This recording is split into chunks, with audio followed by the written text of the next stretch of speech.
Selamat datang kembali di channel Oyen GG. Di video kali ini, kita akan melanjutkan cerita Donghua, Battle Truck Driven. Ayo langsung aja ke alurnya. Bagaimana dia bisa jadi memberimu kompensasi?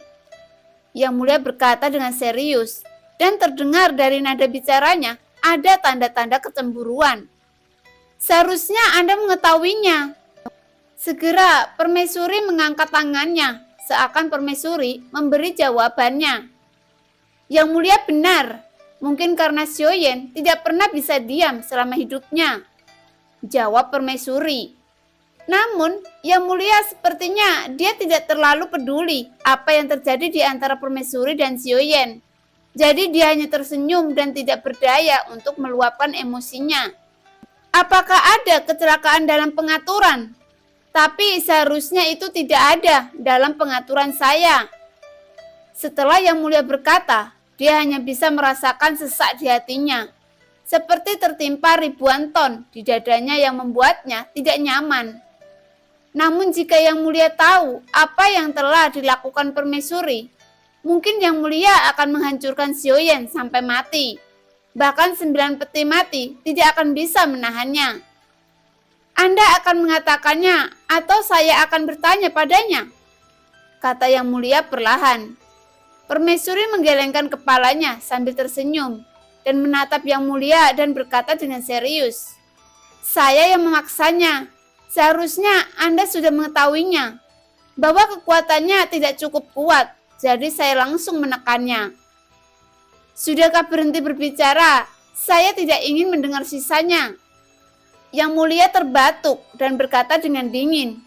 Mendengar itu, Permaisuri tersenyum dan berkata, apakah Anda cemburu? Bukankah Xiaoyan adalah reinkarnasimu? Anda adalah Xiaoyan dan Xiaoyan adalah Anda. Sehingga jadi, saya menganggap Xiaoyan adalah tubuh suamiku. Dan saya berusaha menjadi nakal dan menggoda Xiaoyan sepanjang waktu. Mendengar kata-kata itu, Yang Mulia terdiam, tak berkutik di depan Permaisuri. Jelas dia tidak pernah mengalami peristiwa seperti ini, yang membuat dia benar-benar tidak tahu harus berkata apa. Jika Permaisuri dipaksa oleh Xiaoyan untuk melakukan sesuatu yang tercepat, tapi mengingat kekuatan Xiaoyan yang lemah, tampaknya justru Xiaoyan yang menjadi korbannya. Semuanya adalah salah saya, biarkan saya membayar untuk Anda pada saat ini. Permaisuri menatap Yang Mulia yang sedang marah dan berkata dengan senyum main-main. Mendengar apa yang dikatakan Permaisuri, Yang Mulia mengulurkan tangannya dengan ringan dan mencubit pipi halus Permaisuri yang membuat pipi cabi yang indah dan menawan. Kemudian Yang Mulia berkata dengan sedih, saya sudah lama jatuh dan saya hanya memiliki kekuatan jiwa yang tersisa dan saya tidak memiliki kemampuan itu lagi. Kata Yang Mulia perlahan. Itu apa? Setelah berkata, Permaisuri melangkah maju, mengulurkan tangan ramping dan meraih lengan Yang Mulia dengan erat. Anda gadis yang nakal, tidak membiarkan hantu ini untuk pergi dengan tenang. Tidak apa-apa, lakukan apa yang ingin Anda lakukan. Segera Yang Mulia mengangkat tangannya dan menepuk kepala Permaisuri dengan lembut, yang menunjukkan kasih sayangnya. Jika Anda tidak bisa berkonsentrasi, saya akan segera menekannya.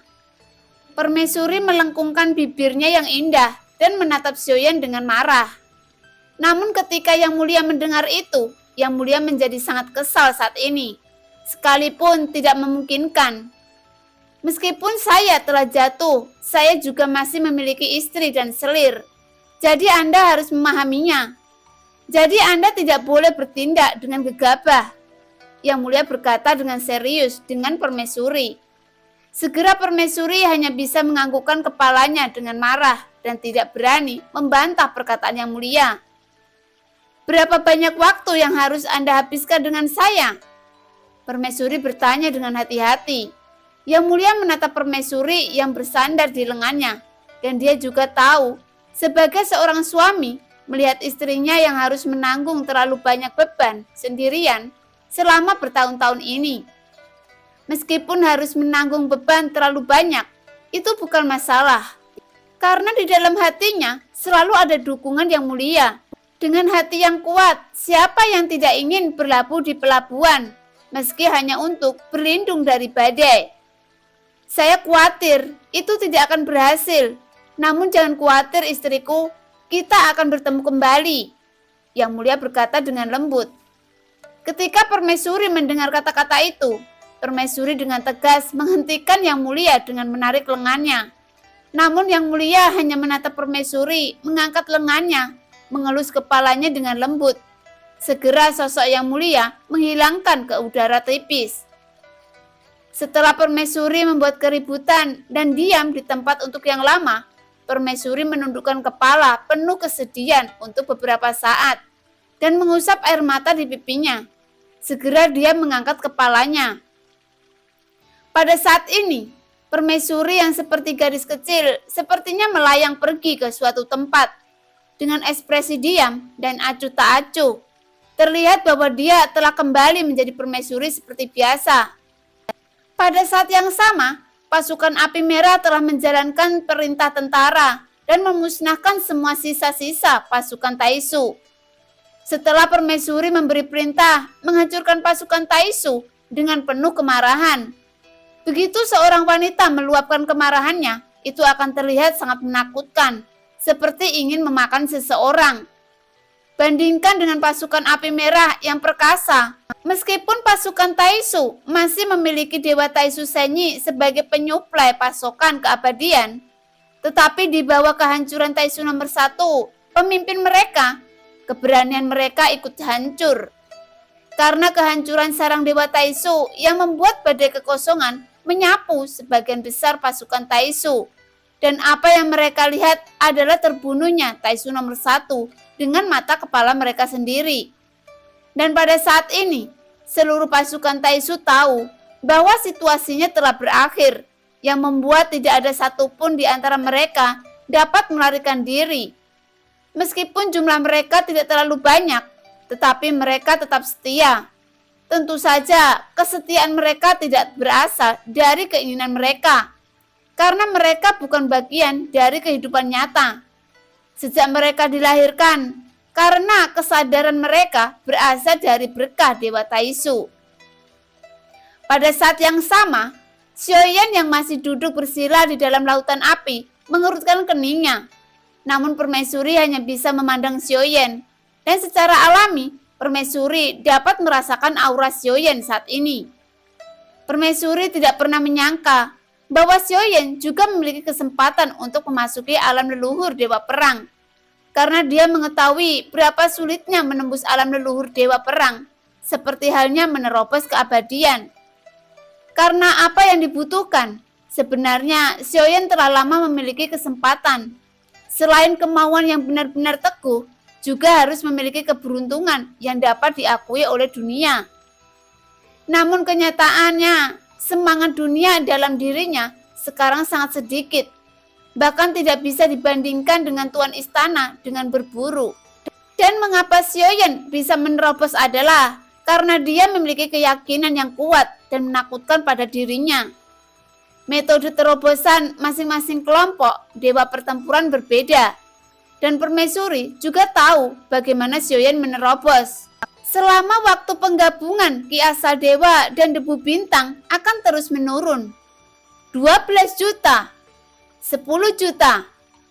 Namun ketika menjadi 8 juta, Xiaoyan berada dalam perlindungan yang mulia dan Xiaoyan masih menggunakan kekuatan pagoda kekosongan roh. Sebelumnya, Lautan Bintang telah menembus lebih dari 40 miliar dan menurun drastis menjadi kurang dari 1 juta. Dibandingkan dengan Laut Bintang yang luas sebelumnya, Lautan Bintang Xiaoyan menjadi terlalu kosong sekarang. Tetapi pada saat ini, setiap bintang yang bersinar di tubuhnya lebih bersinar, lebih terang. Setiap Ki Asal Dewa dan Debu Bintang mengandung kekuatan yang sangat menakutkan dan tampaknya sedang mengalami perubahan yang menghancurkan dunia. Dan penggabungan terus dilakukan dengan menggunakan kekuatan pagoda kekosongan roh yang menghilangkan ledakan. Ki Asal Dewa dan Debu Bintang yang menyatu menjadi 1 juta. Dan bintang-bintang yang bersinar sangat panas, yang membuat vitalitas yang terkandung di dalamnya menjadi sangat menakutkan. Meskipun selama penggabungan sangat cepat, namun Xiaoyan masih merasakan bahwa bintang yang bersinar tidak stabil. Masing-masing debu bintang Ki asal dewa ini sudah mengandung Ki asal dewa dalam jumlah yang tidak diketahui. Jika terjadi seperti sebelumnya, setelah meledak itu tidak dapat diubah oleh Xiaoyan. Apalagi dengan penggabungan yang terus-menerus, energi mental yang terkandung di dalamnya menjadi semakin kuat dan setiap penggabungan tidak lebih sama mengendalikan hati api. Karena saat penggabungan 3 hati api itu sangat rumit, bahkan tidak boleh ada kesalahan dalam prosesnya.